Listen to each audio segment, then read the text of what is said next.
మండలాలు అటు తీర ప్రాంతం బంటుమిల్లి గుర్తువేలు ఈ 4 మండలాల నియోజకవర్గ ప్రజలు ప్రధానంగా ఎదుర్కొన్న సమస్యలు ఏంటి, ఆ సమస్యల కృషికి మీరు చేసే కర్తవ్యం? ఎస్ సార్, ఇప్పుడు పెడన నియోజకవర్గంలో ఖచ్చితంగా 70 సంవత్సరాల పైబడి స్వతంత్రం వచ్చింది. కానీ ఈ రోజు వరకు కూడా పోలవరం నుంచి పృథ్వీని వరకు చూసుకుంటే ఈ 4 మండలంలో తాగునీరు సాగునీరు చాలా ఇబ్బంది పడుతున్నారు. మరి పక్కనే బాపట్ల నియోజకవర్గం చూసుకుంటే అక్కడ బీచ్ ఉంది, కానీ బీచ్ పక్కనే కుళాయి తిప్పంగానే మంచినీళ్ళు వచ్చే పరిస్థితులు ఉన్నాయి. అలాగే డ్రైనేజ్ వ్యవస్థ ఉంది, రోడ్లు వ్యవస్థలు ఉన్నాయి. అంటే బీచ్ తీరాన్ని కూడా అభివృద్ధి చేసిన ఈ నాయకులు మరి పెడన నియోజకవర్గాన్ని ఎందుకు నెగ్లెక్ట్ చేశారో నాకు అర్థం కావట్లేదు. అంటే ఈ నియోజకవర్గం కనుక డెవలప్ అయితే ఈ నాయకుల్ని మళ్ళీ గెలిపించారనే భావంతో వచ్చిన నిధులన్నీ మింగేసి ఈ నియోజకవర్గాన్ని కుంటిపరిచిన పరిస్థితులు కనబడుతున్నాయి. మనకి ఖచ్చితంగా కాంగ్రెస్ పార్టీ అధికారంలోకి రాగానే ప్రతి ఇంటికి ఒక కుళాయి పంపు, తాగునీరు కుళాయి పంపించే విధంగా, అలాగే డ్రైనేజ్ వ్యవస్థను డెవలప్ చేసే విధంగా సాగునీరు తాగునీరు ఖచ్చితంగా మేము అందుబాటులోకి రాగానే వాటి మీద ఫైట్ చేస్తాం. మేము అలా విధంగా 2 పంటలకి నీళ్ళు అందించే విధంగా మేము సహకారం చేస్తామని మీ ద్వారా తెలియజేస్తాం. 10 సంవత్సరాల్లో మీరు ప్రత్యేక హోదా చేస్తారని జబ్బలు తెలుసుకున్న ఈ నాయకులందరూ 10 సంవత్సరాలు ఏం చేశారు? ఎట్టి పరిస్థితుల్లో ప్రత్యేక హోదా రావాలంటే కాంగ్రెస్ పార్టీ గెలవాలి, కాంగ్రెస్ పార్టీ వల్లే సాధ్యమవుతుంది. అంతేకాని మాకు ఒక పార్టీ శత్రువు, ఇంకో పార్టీ మిత్రులు అని మాకు ఏ విధంగా మాకు మిత్రులు ఎవరంటే సిపిఎం, సిపిఐ మాకు మిత్రపక్షం.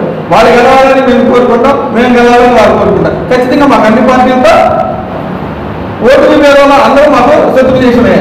ఎందుకంటే మీరందరూ వాడబడితే మా ముఖ్య ఉద్దేశం అది టీడీపీ కావచ్చు, వైసీపీ కావచ్చు. సుమారు మీరు ఎంత ఓట్ల మెజార్టీలో గెలవచ్చని భావిస్తారు, లేదా ఏ స్థానంలో రావచ్చు? సార్, గెలుపు వాటమని దైవదానం. మనం పనిచేయడం ఇప్పుడు బీసీ ఉద్యమాల్లో నుంచి నేను వచ్చాను కాబట్టి ఎస్సీలు, బీసీలు, మైనార్టీలు, ఓసీలు నా నిరుపేదలందరూ నాకు సపోర్ట్ చేస్తున్నారు. మరి నేను గడప గడపకి వెళ్తున్నాను. ఖచ్చితంగా మీరు గెలవాలంటే అని ఆశీర్వదిస్తున్నారు. ఆ ఆశీర్వాదాన్ని నాకు ఎవరు పోటీ చేసినా గెలవాలనే రేసులో గెలవాలనే అనుకుంటారు. నేను కానీ మిగతా వైసీపీ కానీ టీడీపీ కానీ. మరి ఈ పెడన నియోజకవర్గాలు ఉన్న ప్రజలు ఎవరిని ఆశీర్వదిస్తారనేది వారి నిర్ణయం మీద ఆధారపడుతుంది. అదేవిధంగా ఇప్పుడు ఉన్నటువంటి మా శర్మారెడ్డి గారు చెప్పారు, వాళ్ళు ఒక 5,000 ఇస్తారు, వీళ్ళు ఒక 5,000 ఇస్తారు. ఖచ్చితంగా తీసుకుని ఓటు మాత్రం హస్తం గుర్తుగా ఇవ్వని ఆవిడ అడగడం జరిగింది. అదే విజ్ఞప్తి నేను చేస్తున్నాను. అభివృద్ధిని చూసుకోండి, మీకోసం పోరాడే నాయకుడిని చూసుకోండి. ఈ రోజున 5,000, 2,000 ఇచ్చి ఓటు బ్యాంక్ దండుకుని మళ్ళీ అంతకింత సంపాదించే నాయకులు కావాలా, లేదా రాహుల్ గాంధీ లాగా శర్మారెడ్డి లాగా నిరంతరం మీకోసం పనిచేసే నాగరాజు కావాలా అనేది జనాల మీద ఆధారపడి ఉంటుంది. ఖచ్చితంగా జనాలకి పెడన నియోజకవర్గం ప్రతి ఒక్కరికి అందుబాటులో ఉంటాను. మరి పెడన నియోజకవర్గంలో బస్ స్టాండ్ దగ్గరే నా ఆఫీస్ పెట్టడం జరిగింది. ప్రతి ఒక్కరికి నేను అందుబాటులో ఉంటాను.